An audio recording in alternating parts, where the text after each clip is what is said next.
Salut, salut! Le titre de notre module est Cercle et nombres trigonométriques. Dans cette vidéo, on va expliquer qu'est-ce qu'un cercle trigonométrique et comment trouver la valeur d'un nombre trigonométrique dans un cercle trigonométrique. Tout d'abord, qu'est-ce qu'un cercle trigonométrique?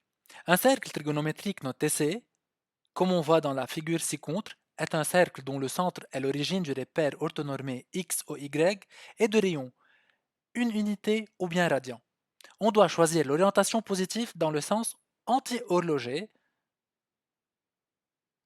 Les axes du repère X ou Y coupent le cercle en quatre cadrans numérotés de 1 à 4.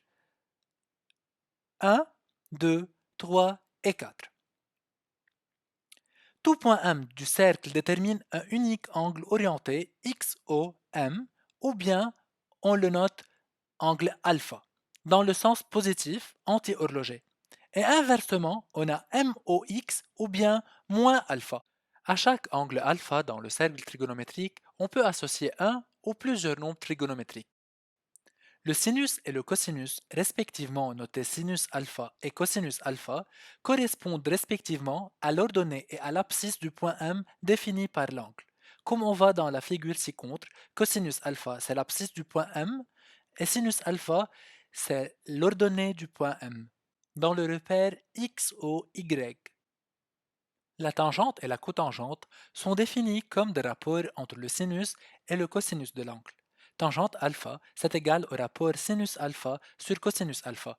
On peut la déterminer par l'intersection du prolongé OM avec la droite tangente au cercle C et perpendiculaire à l'axe OX. Et la cotangente alpha, c'est le rapport entre cosinus alpha sur sinus alpha, ou bien c'est le rapport 1 sur tangente alpha. On peut la déterminer graphiquement par l'intersection du prolongé OM avec la droite tangente au cercle C et perpendiculaire à l'axe OY. Quelles sont les propriétés des nombres trigonométriques? Premièrement, tout angle orienté possède un sinus et un cosinus. Deuxièmement, les valeurs sinus alpha et cosinus alpha sont comprises entre moins 1 et 1. Troisièmement, sinus alpha au carré plus cosinus alpha au carré égale à 1. Cette propriété peut être vérifiée d'après le théorème de Pythagore dans un triangle rectangle où le côté opposé à l'angle alpha au carré plus le côté adjacent à l'angle alpha au carré est égal à 1, valeur de l'hypoténuse. Quatrièmement, tangente alpha et cotangente alpha appartiennent à Z. Cinquièmement, la tangente n'existe que si cosinus alpha différent de 0, c'est-à-dire alpha est différent de pi sur 2 plus kpi. Sixièmement, la tangente n'existe que si sinus alpha différent de 0, c'est-à-dire alpha différent de kpi. Comment varient les signes des nombres trigonométriques? Alors, on remarque que les signes des nombres trigonométriques varient en passant d'un cadran à un autre. Par exemple, dans le premier cadran, on a sinus, cosinus, tangente et cotangente alpha, tous positifs. Dans le deuxième cadran, on a sinus positif, cosinus négatif, alors tangente et cotangente négatif. Dans le troisième cadran, on a sinus et cosinus négatif, alors tangente et cotangente positif. Dans le quatrième cadran, on a sinus négatif, cosinus positif, alors tangente et cotangente négatif. On cite dans le tableau ci-contre les valeurs principaux des nombres trigonométriques pour des valeurs particulières d'angle dans le premier cadran.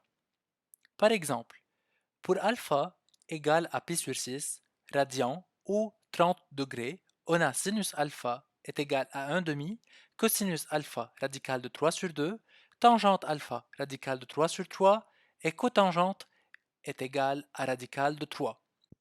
Pour faciliter les calculs des nombres trigonométriques dans les différents cadrans, on doit noter la similarité des valeurs des nombres trigonométriques dans les différents cadrans. Entre alpha dans le premier cadran, pi moins alpha dans le deuxième cadran, pi plus alpha dans le troisième cadran et moins alpha dans le quatrième. Mais il faut toujours tenir compte à la variation des signes en passant d'un cadran à un autre. On remarque alors, dans le premier cadran où on a alpha, sinus alpha, cosinus alpha, tangente alpha et cotangente alpha sont tous positifs. Dans le deuxième cadran où on a pi moins alpha, qui est le symétrie de alpha par rapport à l'axe OY, on a sinus pi moins alpha égale sinus alpha, toujours situé dans la partie positive de l'axe OY, cosinus de pi moins alpha égale à moins cosinus alpha situé dans la partie négative de l'axe OX, tangente pi moins alpha égale à moins tangente alpha, c'est le rapport entre sinus et moins cosinus alpha, cotangente de pi moins alpha égale à moins cotangente alpha. Dans le troisième cadran, on a pi plus alpha, symétrie de pi moins alpha par rapport à l'axe OX, on a sinus pi plus alpha égale à moins sinus alpha, situé dans la partie négative de l'axe OY, cosinus pi plus alpha égale à moins cosinus alpha, tangente de pi plus alpha égale tangente alpha, cotangente pi plus alpha égale cotangente alpha. Et dans le quatrième cadran, on a moins alpha symétrie de alpha par rapport à l'axe OX, on a sinus moins alpha égale à moins sinus alpha, cosinus moins alpha égale à cosinus alpha, tangente moins alpha égale moins tangente alpha, cotangente moins alpha égale à moins cotangente alpha.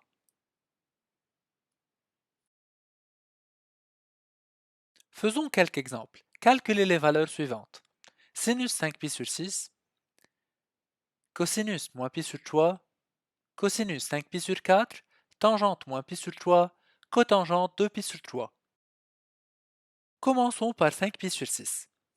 À part, on doit faire la ressemblance de 5pi sur 6 avec une valeur de l'angle remarquable. On trouve 5pi sur 6 est égal à pi moins pi sur 6. Alors, on a sinus de 5pi sur 6 égal à sinus de pi moins pi sur 6. D'après les propriétés des nombres trigonométriques, on aura sinus pi moins alpha égale sinus alpha. Alors, sinus 5pi sur 6 égale à sinus pi moins pi sur 6 égale à sinus pi sur 6 égale à 1 demi. Deuxième exemple, cosinus moins pi sur 3. D'après les propriétés des nombres trigonométriques, on a cosinus moins alpha égale cosinus alpha, alors on obtient cosinus de moins pi sur 3 égale à 1 demi. Cosinus 5pi sur 4. À part, on trouve 5pi sur 4 égale à pi plus pi sur 4. Alors cosinus 5pi sur 4 est égal à cosinus de pi plus pi sur 4.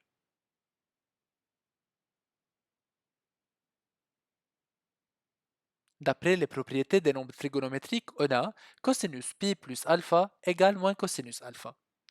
Alors, cosinus 5pi sur 4 est égal à cosinus pi plus pi sur 4 égale à moins cosinus pi sur 4 égale à moins radical de 2 sur 2. Quatrième exemple, tangente de moins pi sur 3. D'après les propriétés des nombres trigonométriques, on a tangente moins alpha égale moins tangente alpha. Alors, tangente moins pi sur 3 est égale à moins tangente pi sur 3 égale moins radical de 3. Cinquième exemple, cotangente de pi sur 3. À part, on trouve 2pi sur 3 égale à pi moins pi sur 3. Alors, cotangente de pi sur 3 égale cotangente pi moins pi sur 3. D'après les propriétés des nombres trigonométriques, on a cotangente pi moins alpha égale moins cotangente alpha. Alors, cotangente de pi sur 3 égale à cotangente pi moins pi sur 3 égale à moins cotangente pi sur 3 égale moins radical de 3 sur 3. Et voilà, on a fini. Bonne chance à vous tous. N'oubliez pas de s'inscrire à notre chaîne YouTube, aimez la vidéo et sonnez la cloche pour recevoir une notification chaque fois des nouvelles vidéos sont téléchargées.